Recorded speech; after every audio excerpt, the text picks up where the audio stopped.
നിങ്ങളുടെ പാഷൻ്റെ ഭാഗമായിട്ട്, അതല്ലെങ്കിൽ വരുമാനത്തിന് വേണ്ടിയിട്ട് നിങ്ങളിപ്പോൾ ചെയ്തുകൊണ്ടിരിക്കുന്ന ജോലിയില്ലേ, നിങ്ങൾ പഠിച്ച, നിങ്ങൾ ട്രെയിൻഡ് ആയിട്ടുള്ള ജോലി, നാളെ പെട്ടെന്ന് ആ ജോലി അങ്ങ് നഷ്ടപ്പെട്ടു പോയി എന്ന് കരുതുക.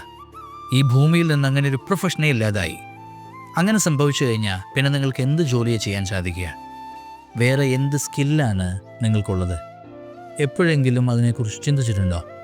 ഈ അടുത്ത് ഒരു പുസ്തകം വായിച്ചു. പുസ്തകത്തിൻ്റെ പേര് the art of being alone എന്നാണ്. അതിനുള്ളിൽ എനിക്ക് ഇഷ്ടപ്പെട്ട വരികളിൽ ഒന്ന് ഇങ്ങനെയാണ്: നമ്മൾ നമ്മുടെ ഒരു കഴിവിനെ, ഒരു സ്കില്ലിനെ മാത്രം ആശ്രയിച്ചാൽ, നമ്മുടെ സമയവും ശ്രദ്ധയുമൊക്കെ അത് മികച്ചതാക്കാൻ വേണ്ടി മാത്രം ഉപയോഗിച്ചു കഴിഞ്ഞാൽ, when something goes wrong with that one particular skill, will be a failure, will be left with no other options. അങ്ങനെ സംഭവിച്ചു പോകും. അങ്ങനെ ഉണ്ടാവാൻ പാടില്ല. ഇംഗ്ലീഷിലൊരു ചൊല്ലുണ്ട്, നിങ്ങൾ കേട്ടിട്ടുണ്ടാവും, jack of all trades master of none എന്ന് പറഞ്ഞാൽ ഒരുപാട് കാര്യങ്ങൾ ചെയ്യാൻ കഴിവുണ്ടായിരിക്കുകയും എന്നാൽ ഒന്നിലും പൂർണ്ണമായിട്ടുള്ള ധാരണയും അറിവും ഇല്ലാതിരിക്കുകയും ചെയ്യുന്ന അവസ്ഥ.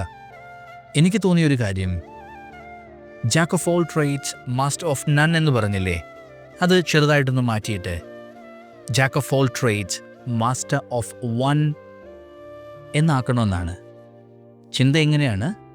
ഏതെങ്കിലും ഒരു കാര്യത്തിൽ, ഒരു സ്കില്ലിൽ നമുക്ക് ശ്രദ്ധ കേന്ദ്രീകരിക്കാം, കുഴപ്പമില്ല. അതിനെക്കുറിച്ച് മുഴുവൻ അറിവുള്ളവരായിരിക്കാം, കുഴപ്പമില്ല. അതിനെക്കുറിച്ച് മുഴുവൻ കാര്യങ്ങളും പഠിക്കാം, അതിൽ മികവുറ്റ ആളായിരിക്കാം, നോ പ്രോബ്ലം. പക്ഷേ അതോടൊപ്പം തന്നെ മറ്റ് കുറച്ച് കാര്യങ്ങളും കൂടെ ചെയ്യാനുള്ള കഴിവ് നമുക്കുണ്ടായിരിക്കണം.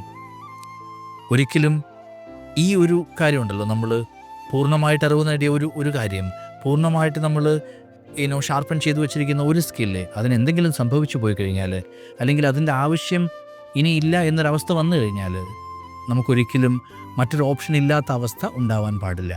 അതുകൊണ്ട് ഒരുപാട് കാര്യങ്ങളെക്കുറിച്ച്, വ്യത്യസ്തങ്ങളായിട്ടുള്ള കാര്യങ്ങളെക്കുറിച്ച് നമുക്ക് പഠിക്കണം. വ്യത്യസ്തങ്ങളായിട്ടുള്ള സ്കില്ലുകൾ നമുക്കുണ്ടാക്കിയെടുക്കണം. ഒരുപാട് കാര്യങ്ങൾ ചെയ്യാനുള്ള കഴിവ് നമുക്കുണ്ടായിരിക്കണം. അതോടൊപ്പം തന്നെ നമുക്കിഷ്ടപ്പെട്ട, നമ്മൾ പാഷനായിട്ട് കൊണ്ടു കിടക്കുന്ന ആ ഒരു കാര്യത്തിൽ പൂർണ്ണമായിട്ടുള്ള അറിവും ഉണ്ടായിരിക്കണം. Jack of all trades, master of one.